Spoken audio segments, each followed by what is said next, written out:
Hello दोस्तों, कैसे हो? मैं हूं राहुल कुमार और आपका अपने यूट्यूब चैनल कॉमर्स ज्ञानी पे स्वागत करता हूं। बहुत बहुत अभिनंदन करता हूं। बड़ा अच्छा लगता है, आप लोग आते हैं, कमेंट्स करते हैं, नई नई चीज़ें पूछते हैं, बहुत अच्छा लगता है। तो 20 दिन से वीडियो नहीं डाला, बड़े परेशान होंगे आप सभी के सभी लोग। तो बस इसी का एक सोल्यूशन करने के लिए आया हूँ, एक नए चैप्टर के साथ, एक नई आशा के साथ। मिलते हैं, चलिए शुरू करते हैं बाबूजी नया चैप्टर। हाँ जी, तो देखिए हम लोग क्या करने वाले हैं। देखिए आज के चैप्टर का नाम है इन्वेस्टमेंट। क्या है भाई जी? इन्वेस्टमेंट। तो बच्चों देखो, इस इन्वेस्टमेंट चैप्टर में मैंने साफ साफ लिखा है 12th क्लास का यूपी बोर्ड का स्टेट बोर्ड का चैप्टर है। ठीक है, तो बेसिकली कुछ बच्चों को यदि इसके चैप्टर की समझने की जरूरत है जो हिंदी में समझना चाहते हैं। ऐसा नहीं जिस बच्चे को इंग्लिश वाले चैनल पे जाना है वो मेरे कॉमर्स के मास्टर जी पे जाए, वहाँ पे मैं बेसिकली इंग्लिश बोलता हूँ, एक्सप्लेन हिंदी में ही करता हूँ, बट नोट्स मेरे सारे इंग्लिश में होते हैं वहाँ पे। तो जिनको हिंदी में समझना है वो यहाँ पे आए और जिनको इंग्लिश में समझना है दूसरे चैनल पर पहुंचे। चले आगे चलते हैं। ठीक है, मैं उसका लिंक डिस्क्रिप्शन में डाल दूंगा। देखो सबसे पहले आपको समझ में आना चाहिए what is the meaning of विनियोग या इन्वेस्टमेंट का मतलब क्या है। एक सोची समझी पैसे को एक तरह से किसी दूसरे के पास लगाना जिसपे डूबने के चांसेस बहुत बहुत ज्यादा कम होते हैं और एक रिटर्न्स बैंक से ज्यादा होता है। ठीक है, तो ऐसे पैसे को मैं इन्वेस्टमेंट बोलता हूं। आपको मेरी बात समझ में आती है? थोड़ा सा एग्जांपल देके बताता हूं। मैं हूं मिस्टर राहुल या ऐसे समझ लो एक मिस्टर राम है। ठीक है, उन्होंने कहा कि यार मेरे पास पैसा बहुत ज्यादा हो रहा है, क्या करूं क्या करूं क्या करूं, मेरे पास आए दौड़े दौड़े दौड़े दौड़े। मैंने कहा अच्छा, अरे राम कैसे परेशान हो? मैंने कहा राम कहता है यार राहुल बहुत दिक्कत है, पैसे ज्यादा हो रहे हैं और मेरी बीवी पकड़ पकड़ के मारे, पैसों को छिपाओ, पुलिस वाले पकड़ के ले जाएंगे। ठीक है, अभी मैं क्या करूं? मैंने कहा अच्छा तेरे पास पैसे ज्यादा हो रहे हैं, यार मुझे दे दे। यार ऐसे कैसे दे दूं यार, मेहनत की कमाई है मेरी। अच्छा ऐसी वाली बात है, ओके। तो मुझे राहुल को सॉल्यूशन बता। मैंने कहा सॉल्यूशन है। सॉल्यूशन क्या? बिल्कुल बताता हूं। इस पैसे को तू कहीं इन्वेस्ट कर दो। ठीक है राम, तुम इस पैसे को कहीं बाहर इन्वेस्ट कर दो। अब वो कहेगा यार इन्वेस्टमेंट समझ नहीं आता, इन्वेस्टमेंट होता क्या? दुनिया बोलती है इन्वेस्ट कर दो इन्वेस्ट कर दो इन्वेस्ट कर दो। तो मैंने उसे समझाया। राहुल बोलता है मिस्टर राम से कि राम, जब आप अपने पैसे को अपने पास ना करके किसी दूसरे को दे देते हो, जब अपने पैसे को अपने पास रख के दूसरे को देते हो, दूसरे को देने का मतलब ये नहीं अपने परमानेंट दे दिया। दूसरे को देने का मतलब ये है कि आपने वो पैसा किसी दूसरे को दे दिया है और आप उस पर अच्छी खासी रिटर्न्स ले रहे हैं। देने का मतलब आपने उससे कहा कि मेरा पैसा ले, अपने बिजनेस में यूज कर और मुझे इस पे कुछ रिटर्न्स देता रहे, कुछ आय देता रहे। ठीक है, अब वो कहेगा इसकी गारंटी क्या है, वो पैसा लेके नहीं भागेगा। तो मैंने कहा इन जिस चीज के अंदर हम इन्वेस्ट करेंगे वो सिक्योर्ड होंगे। क्या होंगे? सिक्योर्ड होंगे, सुरक्षित होंगे।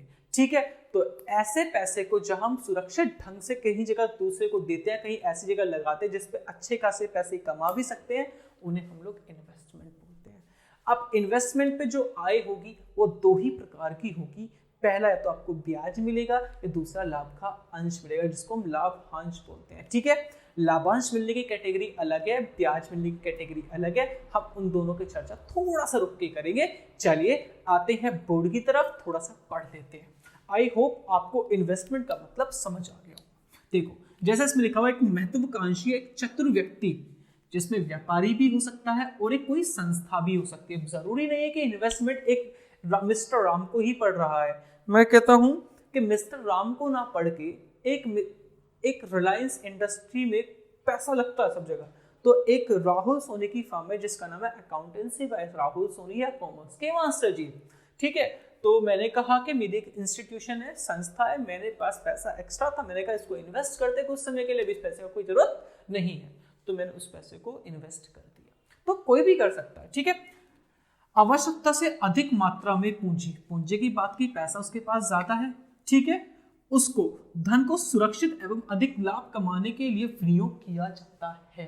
ठीक है, इन पॉइंट्स को लिख ले, चाहे वीडियो पॉज करके लिखना हो, पर पहले लिख ले, आपको चीजें समझ में आ जाएंगी। ठीक है, चलिए फिर क्या होता है, हमने इसको इन्वेस्ट तो कर दिया, अभी क्या होगा, पैसा तो डाल दिया है, फिर क्या होगा, आपको समय समय पर इस पे लाभांश या ब्याज के रूप में लाभ मिलता रहेगा, लाभ में हिस्सा, जिसको मैंने रिटर्न्स बोला या मैं इसको आय का नाम दे सकता हूँ। आपको मेरी बात समझ में आती है?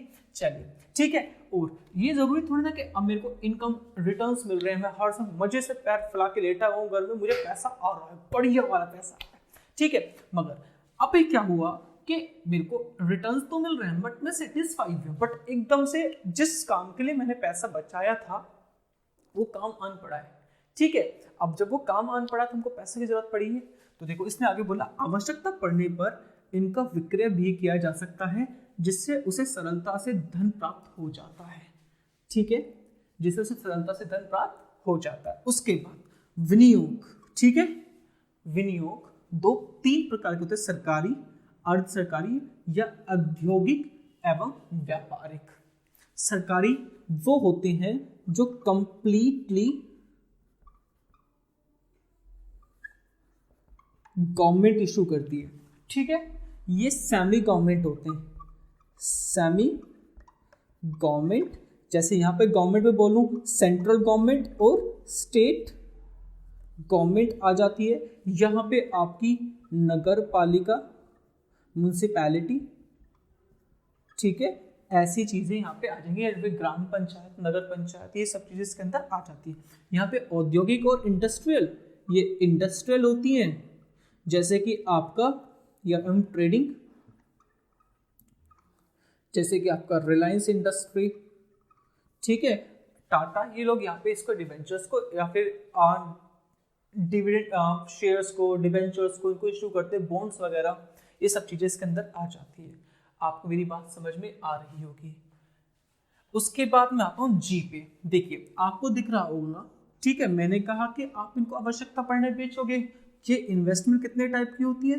3 टाइप की होती है, ठीक है ना, ठीक, 3 टाइप की होती है, ठीक है सच। अब एक क्वेश्चन बच्चों के मन में आ रहा होगा, सर आपने हमको बता दिया हिंदी में कि होती कैसी हैं, ठीक है, मतलब क्या होता है, किस फॉर्म में होती है, ये भी तो जरूरी है ना हमारा जानना। तो देखिए मैंने परिभाषा लिख दी, ऋण के बदले हमने लोगों को पैसा उधार दे, मींस एक तरह से लोन ही दिया है। क्या दिया है? लोन दिया है, ठीक है ना। जो प्रमाण पत्र प्राप्त होता है, हम लोगों को वो प्रमाण पत्र मिलता है, एक तरह से एक रिटन डॉक्यूमेंट। क्या मिलता है?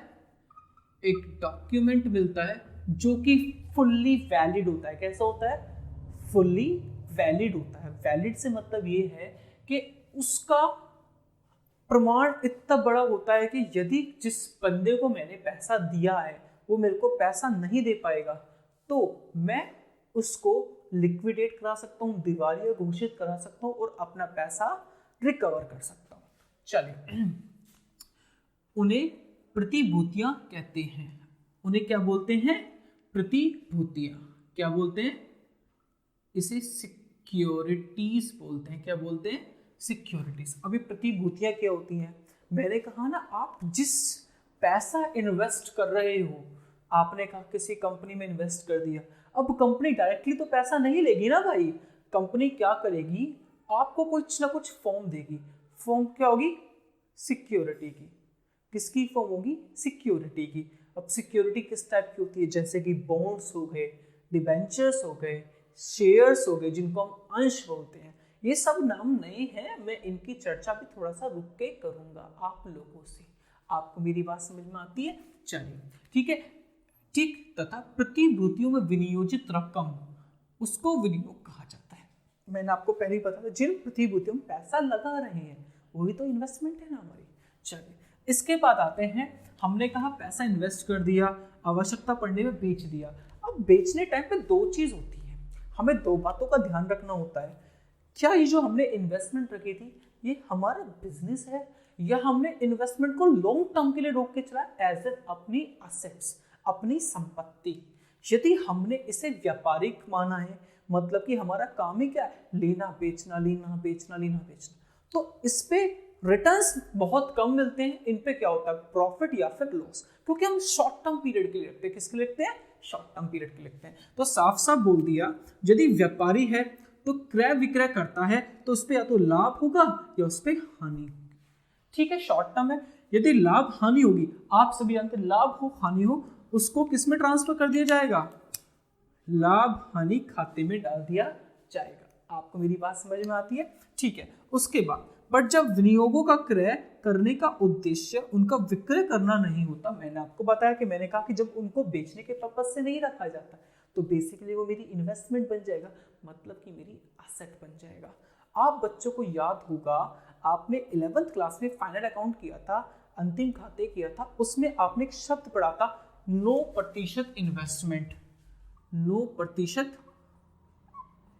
विनियोग या फिर विनियोग।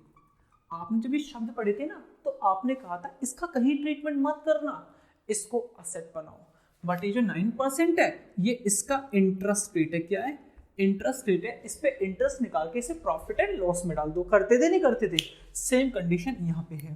तो उस समय उस संपत्ति पक्ष में दिखाया जाता है, उस पे या तो आपको ब्याज मिलेगा या लाभांश मिलेगा, या तो ब्याज मिलेगा या लाभांश मिलेगा। आप दोनों को ही क्या करेंगे, प्रॉफिट एंड लॉस के क्रेडिट साइड में शो कर देंगे। आपको मेरी बात समझ में आती है? चलिए, मैंने कहा कि लाभांश या फिर आपको ब्याज मिलेगा। दूसरा, जब आप विक्रय करेंगे तो इससे तो लाभ होगी या हानि होगी। क्या होगा? लाभ होगी या हानि होगी।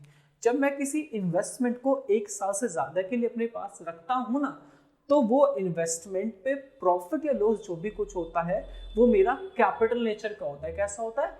कैपिटल नेचर का। आपकी इस बुक में एक चैप्टर भी है, पूंजीगत एवं आयगत मदे। ठीक है, आई थिंक 11th क्लास में कुछ बच्चों ने पढ़ लिया होगा, बट मैं यहाँ पे भी दोबारा से उसको पढ़ाऊंगा। तो ये उसी का पार्ट है। और जो इस पे प्रॉफिट या लॉस होता है वो मेरे पूंजी संचय में, जिसको मैं कैपिटल रिजर्व का नाम दे देता हूं। आपको मेरी बात समझ में आती है? चलिए, यहां तक का टॉपिक खत्म होता है। ठीक है जी।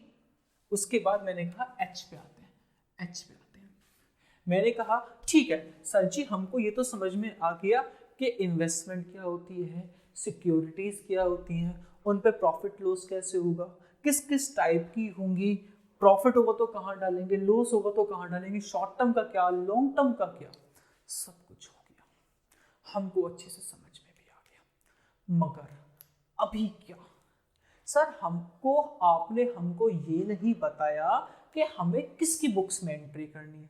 तो मैं बता दूं आपको, दोनों के यहाँ करनी पड़ सकती है। जिसने पैसा लगाया उसके यहाँ भी और जिसके पैसा लगा उसके यहाँ भी। आपको मेरी बात समझ में आती है? चलिए, मैं कहता हूं जो पैसा लगाता है, जिसने पैसा इन्वेस्ट किया है, उसका नाम क्या होगा? तो इसमें बताया जो धन का निवेश करता है उसे निवेशक या विनियोजक, जिसको हम इन्वेस्टर्स बोलते हैं। काफी टाइम सुना होगा, बहुत सारे लोग बोलते हैं यार इन्वेस्टर्स नहीं मिल रहे, किसका पैसा लगवाएं, हमारे पास आइडिया तो है बट पैसा लगाने के लिए नहीं है, और दूसरा पैसा खुद के पास लगाने के लिए नहीं, इसी वजह से हम काम भी नहीं कर पा रहे। हम सोच रहे हैं हमारे बिजनेस आइडिया में कोई इन्वेस्ट करे, हम उसे हाई रिटर्न्स दे देंगे, उसका पैसा दुगनी कीमत के साथ वापस कर देंगे, बट अभी तो हमको कोई पैसा दे देना भाई, तो अभी वो पैसा नहीं मिल रहा है ना। तो इसीलिए बोला कि जो हमारे आइडिया में इंटरेस्टेड होता है, एक तरह से ये भी तो एक आइडिया ही है ना। हम बोलेंगे जी हमारे पास ये इस टाइप के इन्वेस्टमेंट्स हैं, ठीक है, बोला हम सिक्योरिटीज को इशू करें, इसका रेट ऑफ इंटरेस्ट इतना है, क्या आप इंटरेस्टेड है हमारे यहाँ पैसा लगाने के लिए? अगर अच्छा रेट ऑफ रिटर्न होगा तो डेफिनेटली वो लगाएगा, छोड़ेगा नहीं। ठीक है, तो उनको इन्वेस्टर्स बोला जाता है। ठीक, इसके बाद मैं कहता हूं आई। अब हमने पढ़ा सर ठीक है, हमको ये भी समझ में आ गया इन्वेस्टमेंट क्या होती है, सिक्योरिटी क्या होती है, किस टाइप की होती है, क्या क्या इनकम होगा, क्या क्या लॉस होगा। ठीक है, शॉर्ट टर्म क्या है, लॉन्ग टर्म क्या है, हमें ये भी पता चल गया कि इन्वेस्टर्स कौन होते हैं। दूसरा, सर सब कुछ ठीक है, अब आप हमें ये बताएं कि इसकी अकाउंटिंग किन खातों में की जाएगी। ठीक है, सॉरी बच्चों, थोड़ा सा बाइक वगैरह की आवाज़ें आ रही हैं। इन अकाउंटिंग एंट्री कहाँ की जाएगी? तो सिंपल आप समझिए बेटा, इनके लिए अलग से एक इन्वेस्टमेंट अकाउंट बनाया जाता है। ठीक है, विनियोग से संबंधित खाते कहलाते हैं, इनको हम इन्वेस्टमेंट अकाउंट अलग से क्रिएट करते हैं। आपको मेरी बात समझ में आती है? चलिए दूसरा, सब कुछ समझ में आ गया, सब कुछ समझ में आ गया, मगर अभी भी एक प्रॉब्लम, बस एक छोटी सी प्रॉब्लम। सर जी मेरे मन में क्वेश्चन आ रहा है। क्वेश्चन क्या आ रहा है? मैं सॉल्यूशन करूंगा, मैं समाधान करूंगा ना, आप परेशान होते हो। सर जी ये छोटी चीज तो है नहीं, ये छोटी चीज तो है नहीं, तो सर जी इसको बेचेंगे कहाँ और खरीदेंगे कहाँ से? तो मैंने बड़ा सुंदर सा आंसर कहा, बेटा इसकी खुद की एक स्पेसिफिक मार्केट होती है। आप ये राशन की दुकान पे जाके नहीं खरीद सकते हो, समझ रहे ना, मेडिकल स्टोर पे जाके नहीं खरीद सकते हो। इसके लिए आपको करना क्या पड़ेगा? मैंने कहा बहुत अच्छे, आपको प्रतिभूतियों के क्रय विक्रय के लिए आपको स्टॉक एक्सचेंज, किसमें भैया? स्टॉक एक्सचेंज के अंदर अपने आप की कंपनी, जो जिस कंपनी में पैसा इन्वेस्ट कर रहे हैं वहां के आपको जरूरत पड़ती है स्टॉक एक्सचेंज की। किसकी जरूरत पड़ती है? स्टॉक एक्सचेंज की। आप सभी बच्चों ने इसका नाम सुना होगा। किसका नाम सुना होगा? मैं बता देता हूं, सेबी का, stock exchange board of India. सुना है आपने? Stock exchange board of India. हमें इस पैसे को, ये जो हम खरीदने बेचने का काम करते हैं, उसके लिए हम स्टॉक एक्सचेंज की हेल्प लेते हैं। आपको अभी मेरी बात समझ में आती है? अब क्या होगा, जो इन्वेस्टर्स होगा उसको डीमैट अकाउंट की जरूरत पड़ती है और कंपनी को अपने को स्टॉक एक्सचेंज में रजिस्टर्ड करने की नीड पड़ती है, जहां पे हम लोग पैसा लगाने वाले हैं। तब जाके ये आदान प्रदान हो पाता है, क्रय विक्रय हो पाता है। आई होप आपको ये सब बातें समझ में आ गई होंगी। ठीक है, मैं दोबारा से रिपीट कर देता हूँ। ठीक है, इन्वेस्टमेंट्स क्या होते हैं? अपने पैसे को अच्छे से कहीं इन्वेस्ट करना जिसपे एक हाई रिटर्न्स मिल सके और पैसा सुरक्षित हो। एक जो व्यक्ति, जो माइंडेड पर्सन होता है, वो इस पैसे को अपनी आवश्यकता से अधिक होने पे इन्वेस्ट करता है, ठीक है, सुरक्षित ढंग से, जिससे कि उस पर अधिक से अधिक लाभ कमाया जा सके। आपको मेरी बात समझ में आती है? उसके बाद समय समय पर इस पे लाभांश ब्याज प्राप्त करता है। दूसरा, आवश्यकता पड़ने पर इसका क्रय विक्रय करता है, जिसकी अधिक सरलता से पैसा प्राप्त हो सके। उस पर विनियोग में जो पैसा बेचने से जो उसको विक्रय करता है, उस पर या तो आपको लाभ होगा या हानि होगा, यदि आपने व्यापारिक पर्पज से रखा है। मतलब कि उसका काम ही आपको क्या करना है? क्रय विक्रय करना है। बट यदि आपने उसे 1 साल से ज्यादा रखा है, लाभ हानि तब भी होगा, लाभ हानि तब भी होगा, पर 2 चीज, ब्याज लाभांश, दूसरा कैपिटल रिजर्व। आपको ब्याज लाभांश भी मिलेगा, दूसरा लाभ हानि होने पर आपको इसको कैपिटल रिजर्व से डील करना पड़ेगा। ठीक है, उसके बाद जो पैसा इन्वेस्ट करता है हम उसको इन्वेस्टर बोलते हैं, और विनियोग से संबंधित खाते, एक इन्वेस्टमेंट अकाउंट अलग से बनाए जाते हैं। दूसरा, जहां का क्रय विक्रय होता है उसको हम स्टॉक एक्सचेंज का नाम दे देते हैं। ठीक है, हाँ जी भैया, आई थिंक, मुझे लगता है आपको मेरी बात समझ में आ गई होगी। ये चैप्टर बेसिकली समझ में आ गया होगा। ठीक है, तो आपको मैं छोटी सी बात बता दूं, मैंने बेसिक डिस्कस किया है 18 मिनट में। मैं नेक्स्ट क्लास 1 आवर की लेके आऊँगा कम से कम। उसके अंदर मैं आपको इसके मेजर कंसेप्ट्स के बारे में बताऊंगा, अकाउंट में क्वेश्चन कैसे बनता है मैं वो बताऊंगा। तो मिलते हैं, तब तक के लिए घर में रहिए, सुरक्षित रहिए, जुड़े रहिए हमसे। और हाँ, यदि आप नए हैं तो चैनल को सब्सक्राइब करें और बेल आइकन को दबाना बिल्कुल ना भूलें, जिससे आपको मेरी नई आने वाली सभी वीडियो के बारे में नोटिफिकेशन मिलता रहेगा। तब तक के लिए जय हिंद, जय भारत।